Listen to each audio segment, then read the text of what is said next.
स्वागत है आपका खोजी खजाना टाइम्स न्यूज में। आइए देखते हैं खबरें विस्तार से। ग्राहक हित में अखिल भारतीय स्तर पर कार्यरत अखिल भारतीय ग्राहक पंचायत इकाई बड़वानी के तत्वावधान में ग्राहक जागरण हेतु एक संगोष्ठी का आयोजन आज दोपहर 2 बजे से राठौड़ धर्मशाला शुभम पैलेस के पास झमरिया गार्डन बड़वानी में किया गया।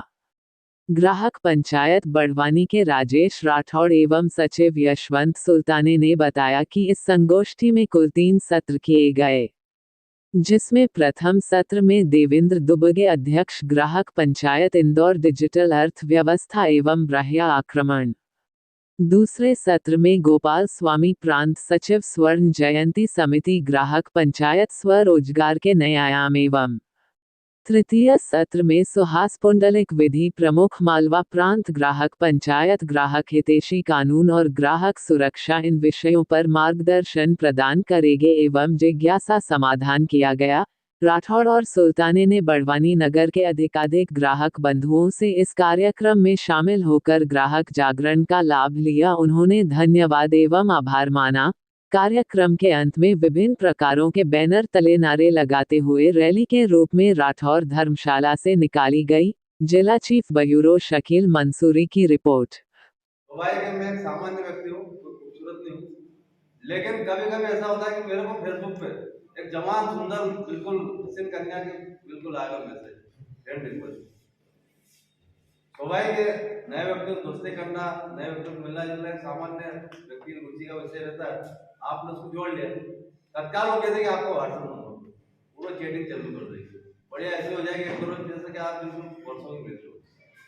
फिर कहते हैं कि मैं भारत आ रही हूँ, फलाने अमेरिका में कानून नायर की लड़की हूँ, भारत आ रही हूँ।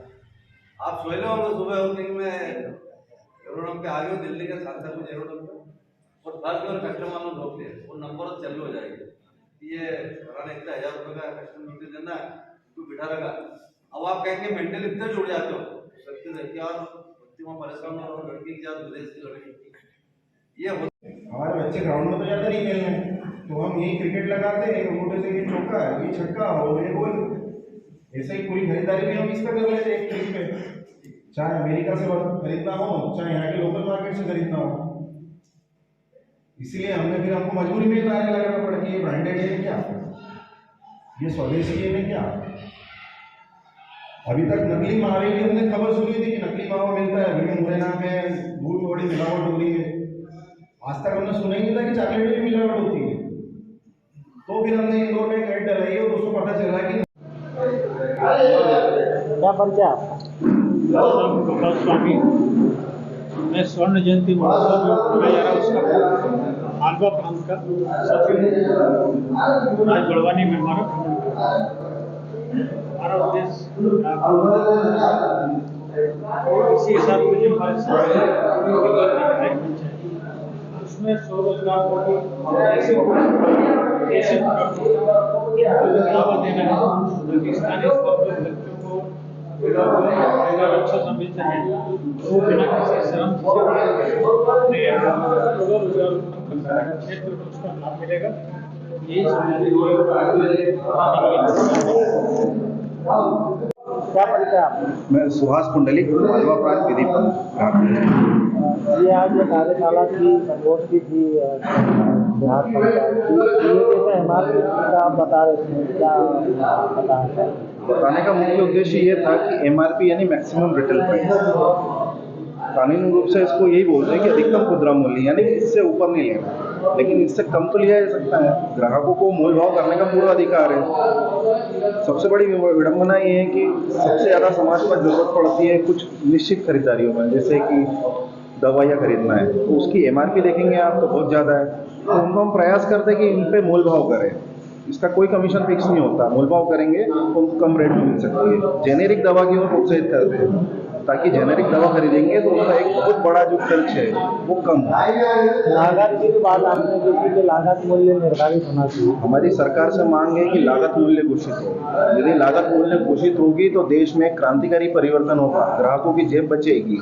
उदाहरण के लिए ये पेन है, ये पेन 10 रुपये का खरीदा मैंने, यदि इसकी कॉस्टिंग की बात करें तो हो सकता है 50 पैसे भी नहीं हो, लेकिन मैंने 10 रुपये में खरीदा। यदि लागत मूल्य घोषित हो जाएगी तो मुझे मोलभाव करने का पूरा अधिकार होगा, मुझे पता होगा कि इसकी वास्तविक कीमत कितनी है, बाजार में एक प्रतिस्पर्धा पैदा होगी, यानी कि अल्टीमेटली ग्राहकों को अधिकार मिलेगा कि वो उसको कम कीमत में खरीद सकें। इससे महंगाई पर कितना असर पड़ेगा? बहुत बड़ा क्रांतिकारी परिवर्तन होगा। जैसा कि यदि मैं बता रहा हूँ, मोटा मोटा रूप से भी बात करें तो 50 पैसे 1 रुपये, लेकिन मैं 10 रुपये में खरीद रहा हूँ। ऐसे दुनिया भर में कितने उत्पाद है, कितनी सर्विसेज है जिसकी कोई लागत अभी तक डिक्लेयर नहीं है। यानी कि एक बॉटल में 15 रुपये में खरीदता हूँ, 20 में भी खरीदता हूँ, 80 में, 100 में, लेकिन उसकी लागत तो हम सभी को पता है, पूरा समाज जानता है कि उसकी लागत क्या होगी।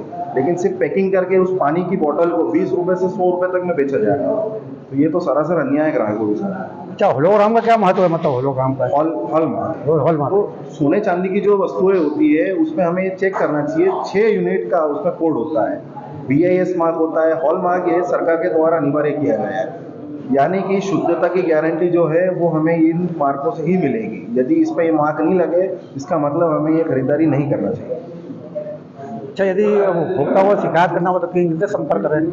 उपभोक्ता को यदि शिकायत करनी है तो उसके लिए उपभोक्ता आयोग उनके लिए स्वतंत्र है। हर जिला केंद्र पर उपभोक्ता आयोग की स्थापना की गई है और उसमें मान्यता एक सिंपल आवेदन करके भी वो उसमें अपनी शिकायत दर्ज कर सकते हैं। लेकिन साथ ही ग्राहक पंचायत उनके लिए खड़ा हुआ है, हर एक व्यक्ति के लिए खड़ा हुआ है जो संसार में ग्राहक है। उनके अधिकारों की सुरक्षा के लिए, उनके जागरण के लिए ग्राहक पंचायत हमेशा उनके साथ है और उनकी आवाज़ को वो बुलंद करता है। तो ग्राहक पंचायत के माध्यम से भी कोई ग्राहक जिसको समस्या है वो आ सकता है, ग्राहक पंचायत उनकी शिकायत दर्ज करेगा, क्योंकि ये कानून के अंतर्गत प्रावधान दिया गया है। जिस तरह PIL होता है, पब्लिक इंटरेस्ट लिटिगेशन, इस तरह से कंज्यूमर इंटरेस्ट लिटिगेशन, इस माध्यम से भी समाज की आवाज़ को एक रूप लाने के लिए कमीशन में हम ये केस दायर कर सकते हैं। कई बार ग्राहक जो है टैक्स बचाने के चक्कर में जो बिल लिया जाता है, आप उन ग्राहकों से क्या अपील करेंगे? बिल तो लेना ही चाहिए, बिना बिल के आपका कोई अधिकार सुरक्षित नहीं रहेगा। बिल रहेगा तो आपको GST में जिस भी सर्विसेज से आपने कुछ भी खरीदी है, जहाँ शिकायत करनी है, वो आपका एक तरह से डॉक्यूमेंट है, उसी के आधार पर आपके अधिकार जनरेट होते हैं। और इसके अतिरिक्त और कोई अपील करना चाहेंगे ग्राहकों से? मैं ग्राहकों से जागरूक करना चाहूँगा कि आप ग्राहक आंदोलन से खातिर वो उससे जुड़े, ग्राहक आंदोलन से जुड़े, संगठन से जुड़े, वो ग्राहक आंदोलन को मजबूत करें। सर, क्या परिचय? मैं देवेंद्र दुबे, महानगर अध्यक्ष अखिल भारतीय ग्राहक पंचायत। आज यहाँ पर रखी है। देखिए, हमारा तो एक ही काम है, वो है ग्राहकों को जागरूक करना। हम इस काम में सब लगे हुए हैं और हमारा ग्राहकों को संगठित करना और उन्हें जागरूक करना, वो हमारे ध्येय हैं।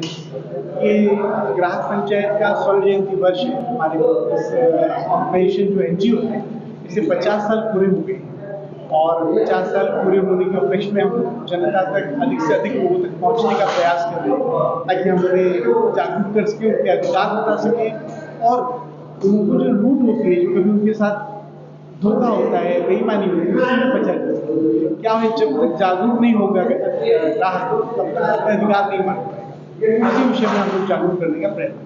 आज यहाँ धर्मशाला में संगोष्ठी हुई और क्या कार्यक्रम? देखिए, एक संगोष्ठी हुई, इसके अलावा हम लोग एक रैली निकालते हैं जनता को जागरूक करने के लिए। एक छोटी सी रैली है, रैली में सब लोग अपनी तख्तियाँ लिए रहेंगे जिन पर नारे लिखे होंगे, ग्राहक जागरूकता।